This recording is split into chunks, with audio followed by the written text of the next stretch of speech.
मुख्यमंत्री देवेंद्र फडणवीस आज दिल्लीत दाखल होणार आहेत आणि एकीकडे दिल्लीत सत्ता स्थापनेच्या हालचालींना वेग आलेला आहे, तर दुसरीकडे सरकारमधून मला मोकळं करा अशी इच्छा व्यक्त केलेले फडणवीस आज दिल्लीत कुणाकुणाची भेट घेणार याकडे सगळ्यांचं लक्ष लागलंय। 8 जूनला नरेंद्र मोदी यांचा शपथविधी पार पडतोय। उद्या संसदीय समितीची देखील बैठक होणार आहे। देशातील सर्व खासदारांची ही बैठक उद्या पार पडते आणि तत्पूर्वी आज दुपारपर्यंत देवेंद्र फडणवीस दिल्लीत दाखल होणार आहेत। त्यामुळे पुन्हा हा महत्त्वाचा मुद्दा आहे की दिल्लीत दाखल होऊन ते आज कोणाकोणाची भेट घेत आहेत, नेमकी काय चर्चा केली जाते आणि असं देखील कळतंय की 8 जूनला नरेंद्र मोदींचा शपथविधी सोहळा जो आहे तो पार पडणार आहे।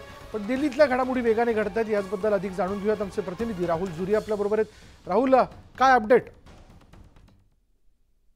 काल ज्या पद्धतीनं या संपूर्ण घटनेमध्ये स्वतः देवेंद्र फडणवीस यांनी ही जबाबदारी घेत, खरं तर देशातला पहिला नेता ज्यानं जबाबदारी स्वीकारली आणि जबाबदारीतनं मुक्त करण्यासाठी देखील थेट पक्षश्रेष्ठींकडे मागणी या पत्रकार परिषदेच्या माध्यमातून केली। आणि याच अनुषंगानं महाराष्ट्र आणि उत्तर प्रदेशमध्ये झालेल्या मोठ्या पराभवानंतर आता उत्तर प्रदेशचे मुख्यमंत्री योगी आदित्यनाथ हे देखील दिल्लीत दाखल होत आहेत। देवेंद्र फडणवीस हे देखील दिल्लीत दाखल होणार आहेत आणि त्यामुळे या दोघांच्याही बाजूनं सत्ता स्थापनेच्या पूर्वी ज्या पद्धतीनं भाजपचा मोठा पराभव झाला, या दोन्ही बाजूनं विचारमंथन होण्याची शक्यता आहे।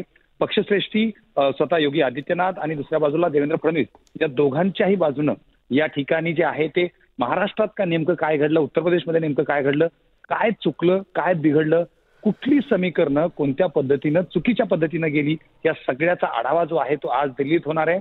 एकंदरीत शनिवारी शपथविधीची तयारी सुरू असताना दुसऱ्या बाजूला पराभवाची कारणं आणि त्याबद्दलचं विचारमंथन इतकंच नाही, तर यामधूनच महाराष्ट्र असेल किंवा उत्तर प्रदेश असेल या पातळीवर काही बदल, संघटनात्मक पातळीवर काही मोठे बदल होत आहेत का? कारण स्वतः देवेंद्र फडणवीस यांनी स्वतःच सांगितलंय की मला या जबाबदारीचं मुक्त करा, सरकारच्या जबाबदारीचं मुक्त करा। अशाच पद्धतीनं सरकारमध्ये राहिलो तर याचा मोठा परिणाम येत्या काळात देखील होईल आणि त्यामुळं ह्या सगळ्या गोष्टीवर आता पक्षश्रेष्ठी सोबत होणारी चर्चा आणि त्यानंतर नेमकं काय निर्णय होतोय, अर्थात तो निर्णय सत्ता स्थापनेच्या आधी होतोय की नंतर होतोय हे देखील पाहावं लागेल। मात्र राष्ट्रीय पातळीवर संघटनात्मक बदल होत असताना ज्या ज्या ठिकाणी पराभव झालेले आहेत त्या ठिकाणी देखील काही मोठे बदल होत आहेत का हे देखील पाहावं लागेल। कारण आपल्याला माहिती आहे की जे.पी. नड्डा यांची देखील टर्म संपलेली आहे।